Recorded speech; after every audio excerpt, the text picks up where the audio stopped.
Danica, a senior at Plum Senior High School. Today I'm interviewing a 2001 graduate from Plum and an inspirational performer, Josh Verbanets, best known from Josh and Gab. Are you ready for our interview? I was born ready to talk Plum. Yes, of course. All right. So comedian Gab Bonesso is the other half of Josh and Gab, and I was wondering how you two met. So Gab is great. Gab is so memorable. All these, I feel like Plum people that saw us in our school performing thing. I'm kind of the side man, you know what I mean? She's like the talk show host and I'm the band leader. We met because Gab has been a pretty renowned comedian on a regional level and nationally too for like 20 years. So we kind of ran in the same performer circles in Pittsburgh when we were younger. And over time, she started asking me as a musician to open for her at her comedy shows. So I would play like a silly song, or I'd play a song from like Ernest Goes to Jail or something. And then little by little, people started saying, well, you guys should like sing together and do a thing. And then finally, in 2012, a mutual friend who was interning as a principal needed programming for her school, and they hired us to write a school show. So we really developed our little program for the Montour School District back in 2012, and it just kind of took off from there, and we've been working together ever since. okay. All right, and then October is National Bullying Prevention Month, and with that coming up, can you tell me a little bit about why you decided to make Josh and Gab? Yeah, definitely. So it was obviously a pretty different time when we were going to school. Even just being here today, it's a pretty different vibe, from being a teenager in the mid and late 90s. And so there was a little bit of a different social trend where it was, I guess, thought of as like being cool to be like rude to other people in your school. It was more of a thing. So we felt pretty strongly about that. I think Gab in particular had been subject to some pretty serious bullying as an elementary level, middle school level, even as an athlete. She was a high school level athlete. I was kind of on both sides of it. I had experiences just in my neighborhood where I was the bully, times where I was going through something where I distinctly remember like it was yesterday, taking it out on younger kids in my neighborhood. So we sort of approached it from that perspective of not being like bullies are evil. These are these faceless, subhuman evil people. The program has been more about how do we deal with the real conflicts that will always be in our life as a grown-up in the workplace. When you're a senior citizen in your senior citizen center, there's always going to be negative influences, people having a bad day, taking it out on you. And so what can we do to equip ourselves with, the power of creativity to combat that in our own way? Yeah, that's a good message like that, rather than putting people down for bullying. Yeah, we used to be more like anti-bullying, so we would say we're anti-bully, and then after a while we started to think like maybe it's better to not be anti a concept and be pro-kindness, pro-togetherness, right? Having been voted the best pop group in Pittsburgh, where has been your favorite place to play music with meeting of important people besides here in Plum, obviously? That's funny. We were voted the best pop group in Pittsburgh, and in case you don't have your yearbook at home, I'm 40, so it's funny to be voted a pop group anything when I guess I was 39 when I was voted that. The grown-up band that I'm in, Meeting of Important People, we kind of came almost from like a little punk rock community and would play in like rock and roll clubs around Pittsburgh. We would tour a little bit. We've played in Canada. That seems exotic, right? But then over the years, as we got a little older, our audience has turned into more people with their own kids and stuff. When we were in our 30s and people started bringing their own kids, if we'd play an outdoor show, we'd play Heartwood Acres or something in the summer. So probably my favorite venue, there's a bar in Pittsburgh called Brillo Box, which was like our CBGBs. That was kind of our club where when I was in my 20s, we would play well-attended, fun rock and roll shows, right? And that was like my community. Now, as a grown-up, my favorite place to play is just anywhere that my kids can come to. I have a 3-year-old and a 6-year-old, and so our band is all we're like dads, and so the band kids are like cousins. And so once a year when we play an outdoor show, it's just fun because our kids can run around and dance around and, pretend to be banging on their own instruments and stuff. So Yeah, it's really fun. And then off of your favorite place to play music, where was like the first place that you ever performed? Oh man, I think I told this story earlier. The first place I ever really performed, and I'll let you guys in on a secret, in middle school. So it was O Block then. I don't know what it's called now. The middle school here, I think it's Holiday Park, Plum just Middle Plum School. Plum Junior High. Middle School now, yeah. When I was in, I guess, 8th grade, I was backstage. I was in band, concert band, but I played trumpet at the time, and I played guitar as like a secret thing at home. And the band director, Mr. D'Antonio, he might not even be with us anymore, he noticed me and my friend backstage playing a guitar, just kind of messing around. And he came over, and we thought he was going to like yell at us, like, why are you guys touching that guitar?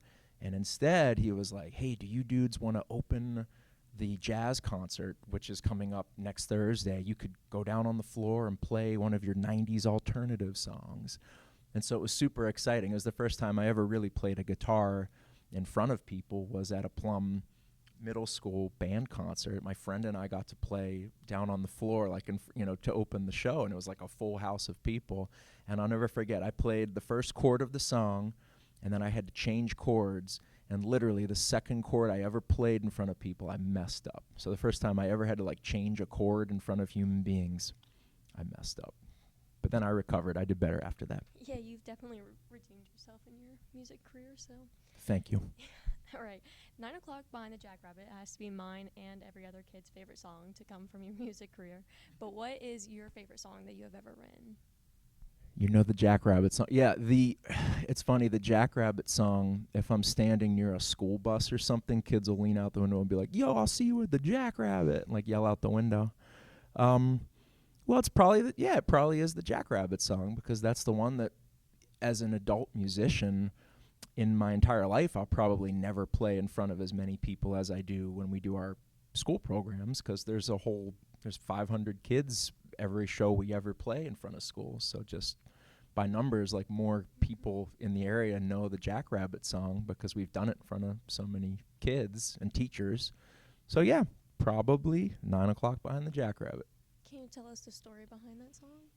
Yeah, it was sort of inspired. It's not really a true story. It was inspired by one of my best friends while we were at Plum, who had a conflict at Kennywood. That's all I'll say. There was a conflict, but in the song, it turns into a positive. There's a happy ending. The two people discover they have much in common, and they become friends and ride rides together. True story didn't really end that way, but we added some, creative license to it. I think it's very fun that it's a true story. So.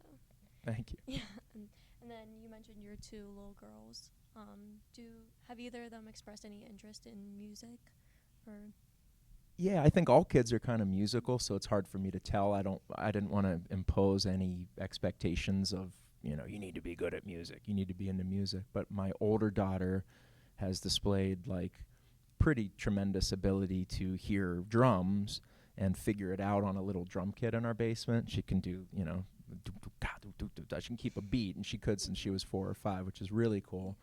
And I also noticed that at birthday parties and stuff, even when she was really little, 3 or 4, when kids would be singing happy birthday, or when they'd be like watching Moana and all the kids are kind of singing, she would be singing in the right key. She would actually be like singing right along with Beauty from Beauty and the Beast, when a lot of the other kids were just kind of like almost chanting. And so I realized pretty early, oh man, she's really singing. She's like really singing the right notes. She can sing little harmonies in the car if we're listening to something, So the money's on her. Yeah. She seems very talented, yes. Hope she has a good future in front of her. Meeting of important people includes a diverse group of people who each have their own projects on the side. So how do you guys find the time to meet up? Like, how do you manage that? That's a great question, yeah, because we're all older now, so there isn't a ton of time to be working on.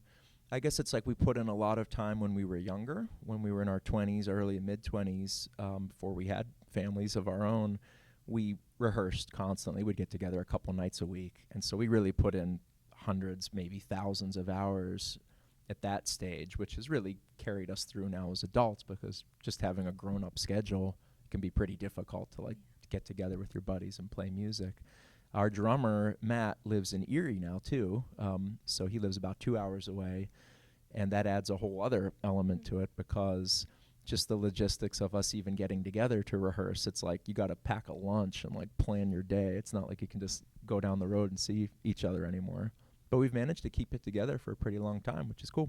Yeah, it's fun that you all are still connected for so long. Who was your favorite teacher at Plum? Oh, that's such a hard one. I'll say probably the most important one. They're all. It's like a 20-way tie. If I had to name one very important moment and teacher, it would be I had an English teacher in 10th grade whose name was Dottie Petrosky. I knew her as Mrs. Petrosky. I didn't know her first name then. But she would let me, my first interest was movies and cinema, and so she would let me make video projects in the late 90s. Instead of doing like a book report in front of the class, she would let me or my group make an entire movie for whatever the book was, Lord of the Flies or whatever. And so I remember when I made one of these movies and we screened it in our class, it was probably the first time I ever showed, like a piece of work, a piece of art, if you want to call it that, to a group of people. And the response was so positive, she showed it to like her other classes, the ones that I wasn't in. And so it was crazy because I'd be walking down the hall later that day and I'd see like a line of kids like trying to peek into her classroom because they were showing this movie that we'd made. And it was just, it was like a seminal thing of the first time, like, oh wow, like a grown-up thinks that something that we made was interesting enough to show to her other classes, and other kids in the school were talking about it. So it was kind of like a, going from black and white to Technicolor moment. Yeah, like that you could really do something with what you've been doing. All right, and then my final question. Do you think you're ever going to come back to Plum Senior High School and perform with Gab? At the high school, oh man, I don't know. High schools are tough.